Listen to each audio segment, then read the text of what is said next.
sebagai langkah pertama untuk ikhtiar, yaitu untuk memutus tali virus corona itu, maka kami telah melakukan langkah-langkah yang sebagaimana himbauan pertama dari pemerintah pusat, kedua himbauan dari Fatwa MUI, ketiga instruksi dari Kapolri, dan yang keempatnya berdasarkan bila mengacu kepada surat edaran nomor 9 dari Sekretaris Wilayah Daerah Provinsi Jawa Barat yang berkenaan dengan sholat berjamaah, maka langkah-langkah inilah yang sudah kami lakukan, dan mudah-mudahan bapak-bapak sebagai jamaah dapat memakluminya dengan kondisi yang sekarang, dan kita berharap virus corona yang sedang berada di negara kita cepat berlalu atau cepat berakhir, dan kita dapat melaksanakan kegiatan seperti sedia. Alhamdulillah wa idil masyhud bi musahadati kullil wujud, nahmaduhu bi syukri wa sujud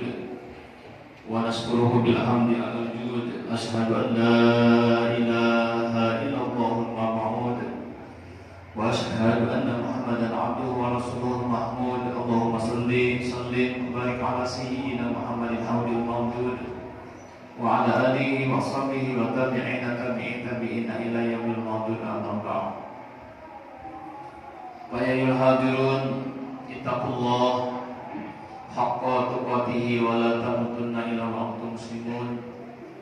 Qala Allah ta'ala fil Qur'anil Karim, a'udzu billahi minasy syaithanir rajim, wa la nabluwannakum bi syai'in minal khawfi wal ju'i wa naqsin minal amwali wal anfusi was samarati wa basyiril sabirin alladzina idza asabatuhum musibah qalu inna lillahi wa inna ilaihi raji'un.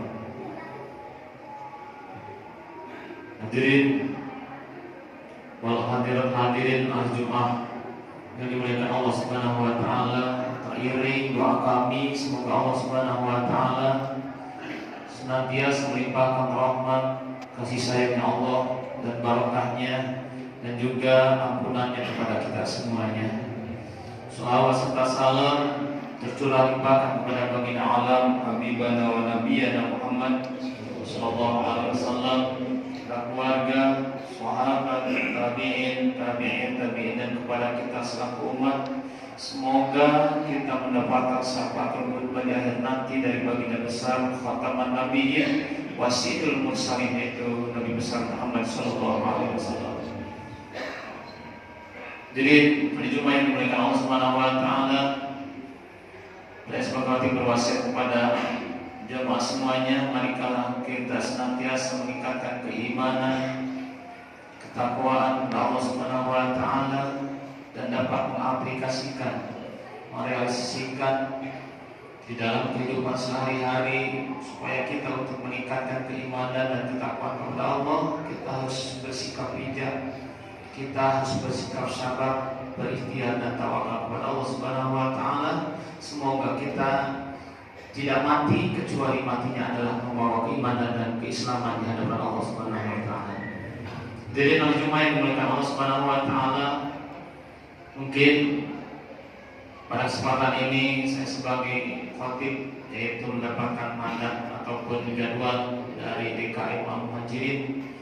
Insyaallah walaupun para khatib dari awal terjadinya musibah sampai saat ini tentunya membahas terkait sudah menjadikan kewajiban khatib, para tokoh dan lain sebagainya, yaitu untuk menenangkan para jemaah semuanya, yaitu dengan materinya adalah disambungkan dengan materi yang dalam keadaan musibah pada kesempatan ini, musibah nasional, musibah yang sangat mendunia ini. Oleh karena itu saya sendiri juga yaitu membawakan suatu apa itu musibah dan apa itu janji Allah dalam kehidupan sehari-hari, kepada khususnya kepada orang yang beriman ataupun kepada orang-orang yang tidak beriman. Alhamdulillah wa syukur alhamdulillah, kita telah diberikan kesehatan, kita telah dapat yaitu melaksanakan ibadah sholat Jumat. Walaupun himbauan MUI, himbauan dari pemerintah adalah supaya meniadakan atau sholat zuhur yaitu di rumahnya masing-masing, ini kami persilahkan. Dan juga ada yang melaksanakan sholat Jumat juga kami persilahkan, dengan tentunya adalah persyaratan atau ketentuan-ketentuan himbauan dari pemerintah atau beberapa ilmu dan lain sebagainya. Jadi tentunya ini penyakit yang corona yang sedang menjamur pada kesempatan ini mendunia adalah Allah menurunkan kepada kita sebagai makhluknya, baik makhluk yang beriman ataupun makhluk yang ingkar, yang dinamakan adalah musibah. Kenapa ini dinamakan adalah sebuah musibah? Dan apa itu arti itu musibah sendiri? Dan sehingga ini adalah penyakit atau misalkan virus corona COVID-19 itu dinyatakan musibah. Karena arti musibah itu sendiri adalah sesuatu perkara yang datangnya dari Allah, hati kontradiktif dengan perkara itu sendiri. Itu yang dinamakan musibah. Setiap hati yang kontradiktif, setiap hati yang tidak menerima apa yang datangnya dari Allah, hati itu tidak menerima, itu yang dinamakan musibah. Kecuali kalau hati menerima, itu datangnya dari Allah, itu anugerah. Kalau kedatangan yang menerima hati kita itu adalah merupakan anugerah, apa yang diucapkan? Alhamdulillah. Tapi kalau ini adalah yang hati tidak menerima, itu dikatakan adalah musibah. Apakah ini adalah merupakan janji Allah? Ya. Setiap makhluknya, setiap manusia, Allah menjanjikan akan diturunkan suatu musibah. Entah musibah kecil ataupun musibah besar, entah musibah adalah perwilayah per daerah ataupun mendunia, itu Allah sudah itu menjanjikan. Baik janjinya itu dalam Al-Quran yang merupakan adalah ayat qauliyah, maupun adalah janji Allah yang merupakan adalah ayat yang qauliyah. Kalau ayat yang qauliyah adalah merupakan langsung dari turun Al-Quran, dan ayat qauliyah adalah yang ditunjukkan bukti-bukti akan kekuasaan Allah Subhanahu wa taala. Seperti pada saat ini. Apa janji Allah yang ditunjukkan adalah dari Al-Qur'an? A'udzu billahi minasyaitonir rajim. Wa la nabluwannakum bi shay'in minal khawf wal ju'i wa naqsin minal amwali wa naqsin was-samarat wa basyirus sabirin alladzina idza asabatuhum musibah qalu inna lillahi wa inna ilaihi raji'un. Jadi setiap makhluk manusia akan diberikan suatu ujian musibah, ketentuan-ketentuan Allah, minal khauf, dari rasa takut. Mungkin ini penyakit corona itu datang kepada kita, mungkin takut. Apakah boleh? Boleh. Jangan menentang. Terlalu takut kelebihan jangan, menentang kelebihan jangan. Karena ini sedang adalah ujian. Dalam musibah ini diturunkan oleh Allah Subhanahu minal khauf wal ju', dari kelaparan. Nanti setelah rasa takut ada penyakit ini tidak boleh keluar rumah dan lain sebagainya. Misalkan dikekang di rumah atau tidak ada kegiatan perekonomian, ada lumpuh, pasti datangnya nanti akan kekurangan dari segala kelaparan dan lain sebagainya. Mana sih minal amwali wal anfus wasamar, dan buah-buah dan kekurangan harta benda dan lain sebagainya. Berikut kematian itu sendiri. Wabasyir sabirin, dan gembirakanlah bagi orang-orang yang sabar. Mana yang disebut orang-orang yang sabar? Alladzina idza asabatuhum musibah qalu inna lillahi wa inna ilaihi raji'un. Tapi jangan disekalikan karena ia adalah wabak menular. Itu sehingga ya fatwa MUI memperbolehkan adalah menunda sholat Jumat dengan sholat zuhur. Itu adalah untuk memperlihatkan kekuasaan Allah dulu kepada Fir'aun, dulu kepada Namrud, apapun kalah semuanya. Ini adalah apabila kepada ingkar, ada orang-orang manusia yang ingkar, ini adalah untuk memperlihatkan kekuasaan Allah. Yang ketiganya adalah Allah sangat murka terhadap orang-orang tersebut, sehingga itu tidak bisa adalah mensyukuri nikmat terhadap Allah Subhanahu wa taala. Hadirin, sikap apa yang kita harus lakukan? Sikap apa yang harus kita lakukan?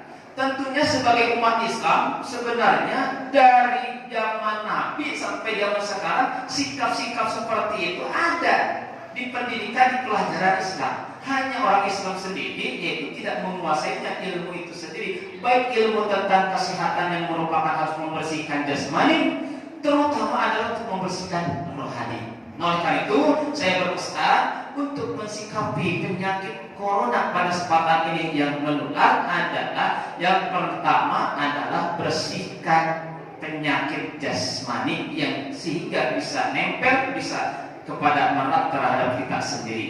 Caranya silakan, pemerintah telah menganjurkan, yaitu dari kesehatan telah menganjurkan, MU juga telah menganjurkan apa-apa yang harus kita laksanakan untuk membersihkan, yaitu kesehatan jasmani. Sudah pada mampu dan sudah pada paham. Ini merupakan salah satunya adalah secara untuk menghindari kesehatan jasmani adalah memperbolehkan ada sak, yaitu paling minimalnya adalah 1 meter. Yang keduanya adalah tak lupa kesehatan rohani. Nah ini banyak ditinggalkan, kesehatan jasmani saja, tapi kesehatan rohaninya yang paling utama, yang paling pokok kok tidak dilaksanakan. Ini yang sangat prihatin, ini yang sangat sedih sekali terhadap umat Islam sendiri dibodohi oleh orang-orang yang tidak bisa bertanggung jawab. Jadi tak lupa, yaitu kesehatan rohani juga yang harus kita laksanakan, aplikasikan dalam kehidupan sehari-hari. Yang pertama adalah satu, berzikir kepada Allah Subhanahu wa taala. Selalu ingat kepada Allah Subhanahu wa taala. Untuk apa? Mengingat Allah Subhanahu wa taala. Ala bi dzikrillah tatma'innul qulub. Hanya orang yang sedang mengingat Allah lah hati akan menjadi tenang. Itu salah satunya, mengingat Allah itu untuk menenangkan hati supaya tidak bisa gelisah. Di sisi lain ini tidak boleh lupa, di sisi lain ini ada yang melarang haji, di sisi lain ini tenang saja. Yang penting kita ingat kepada Allah. Cara ingat kepada Allah bebas, mau sambil berjalan, mau sambil di rumah saja, mau ke masjid pun sekalipun silahkan. Apalagi al-masjid di annahu mahalud dzikr wal malaikat. Bahwa masjid itu adalah tempatnya orang-orang yang berzikir dan tempat-tempatnya adalah orang para malaikat itu sendiri, makhluk-makhluk Allah Subhanahu wa taala. Itu adalah yang pertama adalah berzikir. Yang keduanya perbanyaklah doa kepada Allah Subhanahu wa taala. La yarudul qada'a ila doa. Tidak akan bisa menolak kepastian takdir dari Allah Subhanahu wa taala illa doa, kecuali oleh doa itu sendiri. Addu'a wasilahul mu'min, bahwa doa itu adalah senjatanya ada orang-orang yang beriman kepada Allah Subhanahu wa taala. Yang ketiganya adalah tingkatkan sedekah. Tingkatkan sedekah. Karena sedekah itu adalah merupakan akan penolak musibah atau balai atau takdir dari Allah Subhanahu wa taala. Adalah as-sadaqatu turaddul bala wa tajidu fil umri. Bahwa sedekah itu akan menolak balai musibah dan akan memanjangkan umur kita semuanya. Yang keempatnya adalah beristighfar kepada Allah Subhanahu wa taala.